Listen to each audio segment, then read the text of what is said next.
next question that I have for you is, hang on, I have it right here.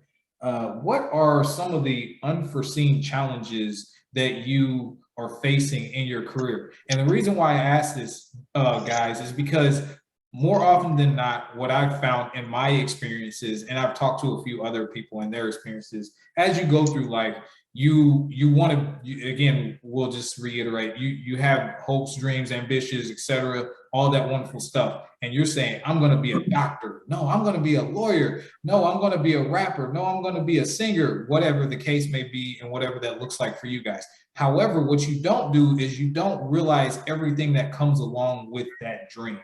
You just know the end goal and how it will make you feel. Maybe that's profit, maybe that's status, etc. Right? But you don't understand all the loopholes, all the challenges that come with that. So I'm quite sure that maybe there was something that threw you for a loop as you are pursuing this journey, that you were just like, man, I never knew that it takes this to even achieve this. Can you maybe speak on that for a bit?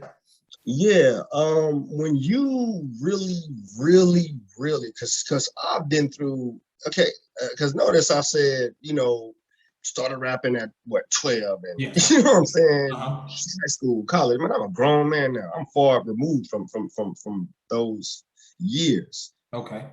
So me personally, I went through a lot of self-doubt, and when I got to dealing with, because again, we talked about, we mentioned mental health, right? Yeah. So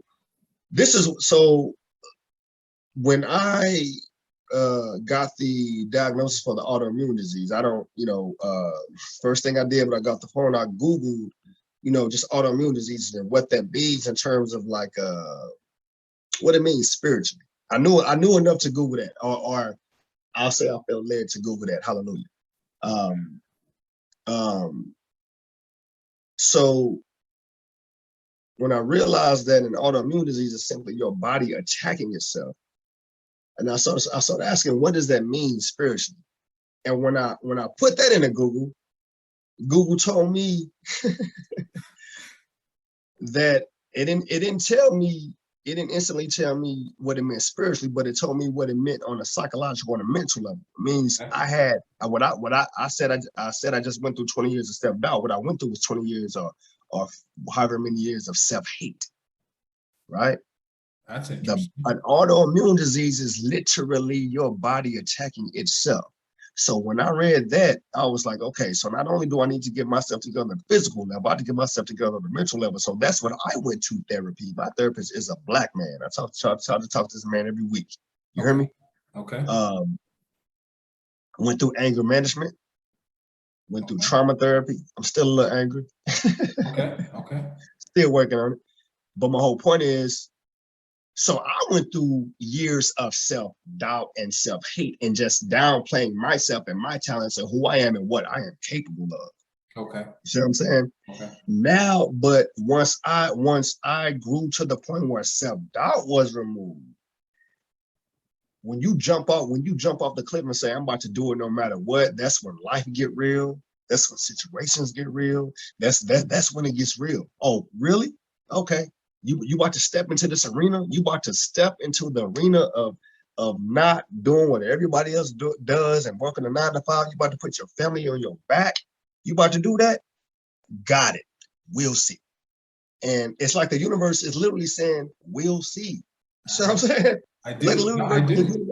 The universe is literally saying, we'll see. But for every challenge that the universe presents, right? What's the name of the book? Because I always like to quote when I get something powerful, when I get a powerful nugget, I like to tell you the actual book. So this book was Think and Grow Rich, Napoleon Hill. Okay. He says every challenge bears with it the seed of its solution. So it bears with it the seed of how to fix it. So I don't know. The brakes went out. I only got enough money for brakes. I don't have enough money to get somebody to put these brakes on. Okay. That's a challenge, but it bears with it the seed of its own solution. You got the money for the brakes, bro. This the information age. Once you get on the internet, Google your car and learn how to put brakes on your car. So now that challenge, just if you're man enough, that challenge just gave you the seeds of a solution. Now you know how to put on brakes. What else can you do to a car? Can you change the oil? Can you do all these other preventative maintenance things? Can you be a mobile mechanic? Can you charge some money to the next person who don't know how to put on their brakes or change their oil?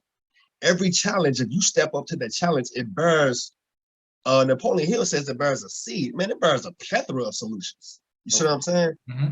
If you step up to it. So that's what I've been experiencing. But all those people who say, I wanna do something, I wanna make something, I wanna go against the grain, I got this dream. When you really, really step into that ring, be prepared to fight with everything you got, because it's gonna come at you. You are gonna come at you. You see what I'm saying? I mean, it's been thoughts in this head I didn't know would have come. But in terms of just like the darkness and the, you know what I'm saying? But what I kept saying to myself, because again, Master P, if you read his book, it's called Guaranteed Success. And the reason it's called Guaranteed Success, because he said, I'm not going to stop. Jay-Z is quoted as to saying, we didn't do nothing. We are no special than, right? He was talking about Rockefeller. He was like, we no special than nobody else. The difference is we didn't stop. Nipsey Hussle, in one of his songs, is one of his songs where he gets to talking in the interlude. Okay. After he's rapping. So the song is going to, before the song fades out, he's talking. And he said, in this quest to get it, he said, in this quest to get it, I probably had every thought you could think. And what he's talking about, speaking to somebody who's on the quest to get it, he's talking about the darkness, the self-doubt, all that. I mean, everything when you decide you want it and you about to go get it, a lot of times what you receive is a pack of excuses, a pack of reasons to stop. Because while you going after that dream, your personal life falling apart, your marriage falling apart, your kids acting crazy, your mama getting sick. You know what I'm saying? Your wife turned on you. Your wife. You see what I'm saying? Yeah. Yeah. You see what I'm saying? Yeah. So not only do you got to hold down living, not only do you got to hold down meeting those challenges, this other side stuff, but you still gotta carve out time to go after that dream, right? You still got to wake up. You still got to wake up to go after that dream. If you bought it, like you say, if you want guaranteed success, the way Master P talks about it, the way Jay-Z talked about it, the way Nip talked about, Nip said, I didn't stop. He said, I thought every thought, every doubt, every whatever, because hey man, going back to King David, I've been studying Psalms. I've been reading just the Psalms, like just back to back. King David have in this psalm on a high note, talking about the glory of God and his strength, and I know God is good. I know Yah's with me, and this, that, and the other, The very next psalm, why have you forsaken me? Why are my enemies about me? We do it every day. You see what I'm saying? Yeah. You excited today, you got the energy today, you can conquer the world today and tomorrow, and it's like not so much. Not only is it not so much, it's woe is me. Why am I? You know what the thoughts used to come to my head? Why am I here? On my good days, I knew what I was going for.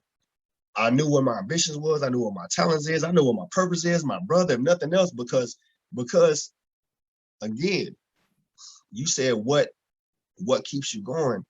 Master P, Nipsey, J, they talk about putting their family on their back. So in my darkest days, in my darkest nights, when I didn't know why I was alive, all I knew was that I was still alive and my brother's in jail. And no matter how dark it gets out here, no matter how much people get to tripping with me out here, no matter how much people get to introducing challenges into my life, again, the challenges is just something to help you. I come to realize that. I thank Yah for my challenges. You see what I'm saying? But before, when I was, does make you stronger. Exactly. Exactly. But it's like if you go through it though, if you stay alive, if you live it, if you keep going though, you see what I'm saying? But you got to keep going. Adversity makes you stronger if you keep going. So I say to anybody, again, find that reason, find that why. And most of the time in the Black community, because a lot of times our families are poor, they're broken up. A lot of times in the Black community, for the Black person, it be their family. I gotta do something for my family. This person will be the baby of the family. You got granddaddy, you got grandmama, you got uncles, but for whatever reason, this person decided, Master P decided it was him. Nipsey Hussle decided it was him. Jay-Z decided it was him. So I decided it was me. Okay. Okay. You know what I'm saying? I do. That's what keeps me going. It's my brother locked up, bro. My brother locked up. It ain't nothing, bro. It ain't nothing you can tell me. I've had people like criticize the way how hard I go. I've had people tell me I need to tone down my energy. You know what I'm saying? Don't get me wrong. I listen to wisdom. You see what I'm saying? But you also got to know when to draw the line of listening to folks. You see what I'm saying? My brother locked up. It's so funny that you mentioned that. It's not actually funny, guys. It's interesting. Let me rephrase. It's interesting that you mentioned that because in my experience, what makes me motivated to continue going forward is for the sake of the ones that I actually do love and care about. It's never for my own self-ambition. It's never been about my own self-ambition. It's always been because of someone else, because I got to do this. The way I view it is, I got to do this for my family. I got to do this for such and such.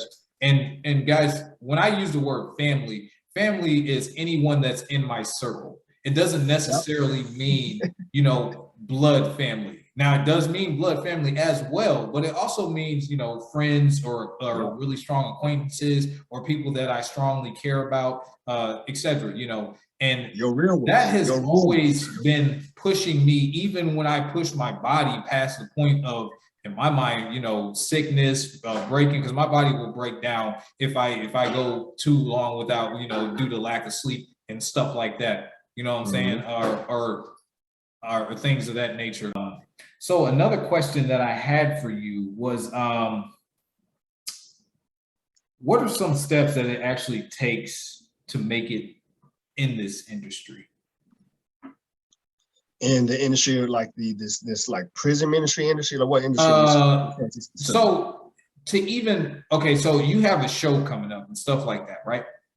So even just speak of the experiences of getting the promotion, to talk to the people, to even get a stage to do it. Like, how do you make it in this industry? What do you need to go through in order to become where you're at? I think in any industry, okay, because I'm a very well-read person. Just because I'm infinitely curious and I like learning. I agree. So right now, yeah. So right now I study logistics, and logistics is literally just the science of, you know, getting a product to the end user at the right place at the right time for the right price. It's very simple an idea, but depending on the industry, depending on the situation, logistics looks differently, right? So I just said to myself, you know, what's the simplest way to go about what I want to do, right? So like, okay, for instance, the rap industry, right? I chose music to be my medium, but notice I never said nothing about getting signed. I ain't said nothing about pursuing the rap industry. You see what I'm saying? Like, it's not even that. That's not even why. When I look at it from a logistic point of view. You have in this day and age, you have, because of the internet, every, and I'm saying, when I say every, I mean every industry has been democratized. If I'm using that word correctly, what it means is, because of the internet, the playing field is, for a lot of things, are now even. You see what I'm saying? A few years ago, a decade ago, if I'm talking, I'm gonna use music for my ministry, I probably would have had to, unless I'm just gonna sell music out the trunk and do it on just keep it on a grassroots level. But now in this day and age, the simplest thing for me was, man, it takes nothing to create to podcast. It takes nothing to promote it. It's just simple. legwork, guerrilla marketing, talking to people, interviewing on other podcasts. You see what I'm saying? The show that I got lined up, me rapping on the show. Okay, so I guess your question was how to break in. So my thing was for my prison ministry to sound, as far as the general public, to sound this horn as loud as I can about the fact that it even exists, right? Because attention equals awareness equals funding. So everybody and their mama got a podcast. what are we interviewing? What are we talking about, right? However, I feel that it is incumbent on each and every one of us, right, to look at the medium of podcast and say, what are we not doing, right? What are we not doing? Everybody got a podcast now. Everybody can get one. Okay, so how do I set myself apart, especially in my situation? Because my podcast ain't for fun and games, huh? It ain't for what they call them, SHITs and giggles. You know what I'm saying? You know what I'm saying? I agree with that. I agree with that. I think me and Jabari try to do a good job of not doing the norm, right? Yeah, you do. Because if you look at any of our topics or things that we have discussed, it is not the norm. We're not trying to find out the latest beef to get a bunch of fake friends, you know, who just want to hear that, you know, that type of stuff. Gladiatorial games are cool, but you know, we have our own integrity and how we go about things. So we try to, you know, set ourselves apart in that regards, you know, which it actually, it's really hard. It's a really slow build to do it the earnest way. you know, that is really, really challenging and difficult, but we believe in ourselves and we believe we can make something happen. So we're gonna exactly same thing on this end. You're serving an underserved community. You're going about it in a non-conventional way. You're going about it with integrity, because not everybody has integrity. I've heard, hey, everybody can have a podcast, right? And I've heard podcasts where you can tell people didn't research that information before they got to spouting it. You know what I'm saying? Right. You know, different things of that nature. So, I would tell anybody, whatever it is that you want to do, whatever industry that it is, look about that industry and look at who is this industry ignoring? Who are they not serving? Or even if they're not, or even if they got it all, what is the industry not doing though? What are the weaknesses of this industry? And how can what I'm doing speak to that?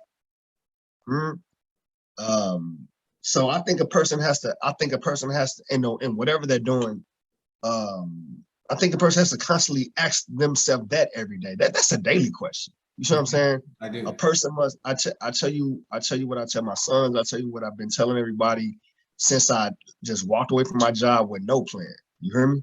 I walked away from my job with no parachute. I walked and every day I analyze and I adjust. You see what I'm saying? You got to analyze and you have to adjust every day. Every business that I ever read about versus a competition versus the ones who were successful, and they just there were a lot of.